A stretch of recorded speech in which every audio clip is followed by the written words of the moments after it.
Saya, Idewa Yu Angelina Prajawati, NIM 21055611024. Nama saya Tolawat Rahim dengan NIM 21055611024. Di sini saya akan menjelaskan tentang pentingnya menjaga selokan atau got di lingkungan perumahan.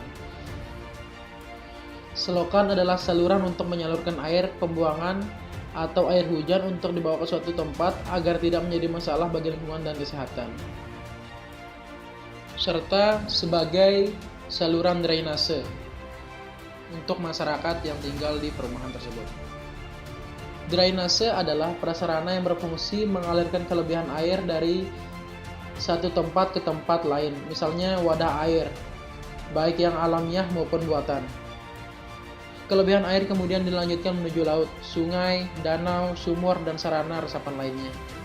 Untuk itu diperlukan sistem drainase yang baik khususnya di kawasan yang ramai penghuni seperti perumahan maupun perkampungan.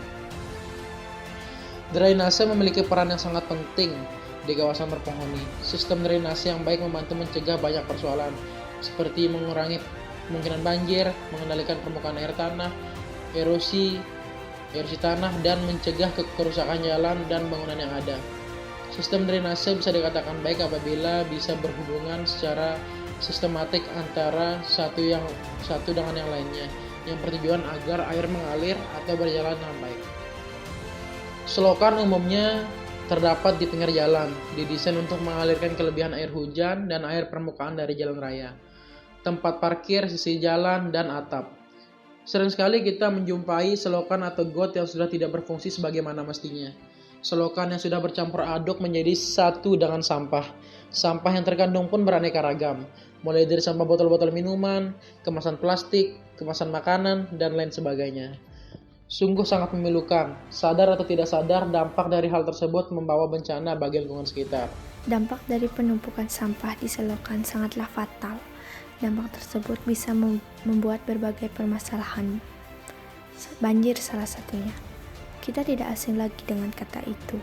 Setiap hujan deras, hampir seluruh daerah di Indonesia akan mengalami banjir.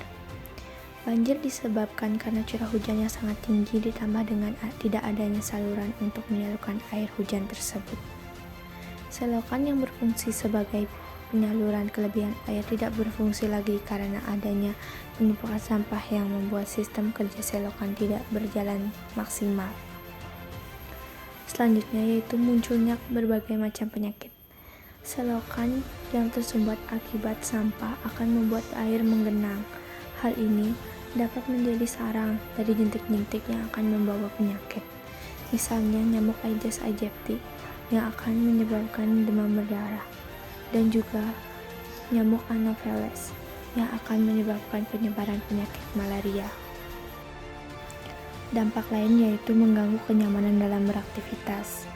Genangan air dalam selokan yang bercampur dengan sampah akan menimbulkan bau yang tidak sedap. Hal ini akan mengganggu suasana hati dalam beraktivitas. Yang terakhir yaitu mempercepat kerusakan jalan. Selokan yang penuh sampah akan membuat banjir ataupun genangan air di permukaan jalan. Jika air hujan menggenang dalam waktu yang cukup lama di atas aspal, maka lama-kelamaan aspal tersebut akan larut. Air mampu memecah molekul aspal dan mengubah bentuknya menjadi lebih kecil, sehingga daya rekat aspal pun menjadi berkurang.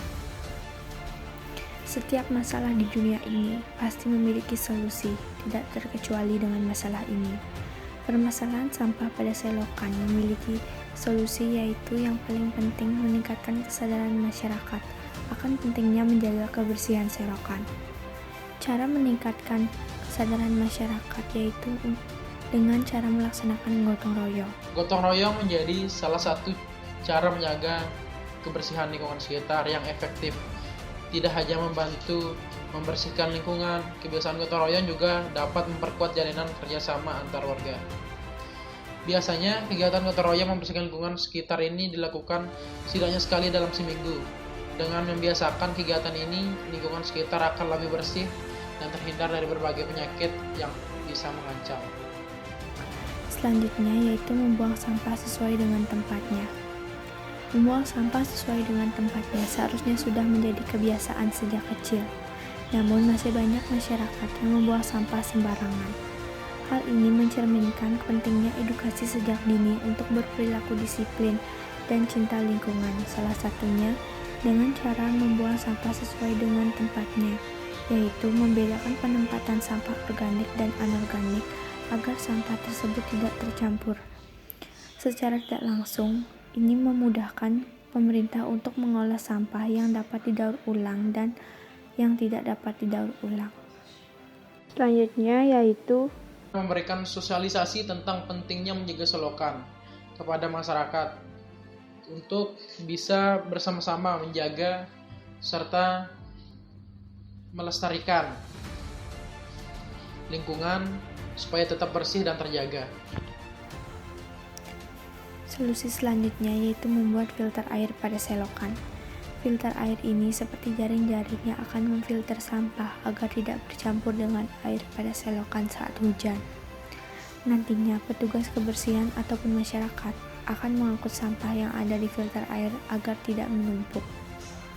Berikutnya adalah mengubah selokan yang kotor dan penuh dengan sampah tersebut menjadi kolam ikan. Solusi ini sudah diterapkan di beberapa daerah di Indonesia. Dengan adanya ikan di selokan, masyarakat akan enggan membuang sampah pada selokan dan secara tidak langsung dapat mengurangi limbah sampah pada selokan. Solusi yang terakhir yaitu tegasnya penegak hukum dalam membuat peraturan atau kebijakan mengenai permasalahan ini, ataupun dapat memberi saran atau masukan agar dapat mengurangi sampah pada selokan. Oleh karena itu, mari mari kita sama-sama menjaga selokan atau got ini dan membersihkannya bersama-sama. Sekian video kami, jika ada kesalahan kata mohon dimaafkan. Terima kasih.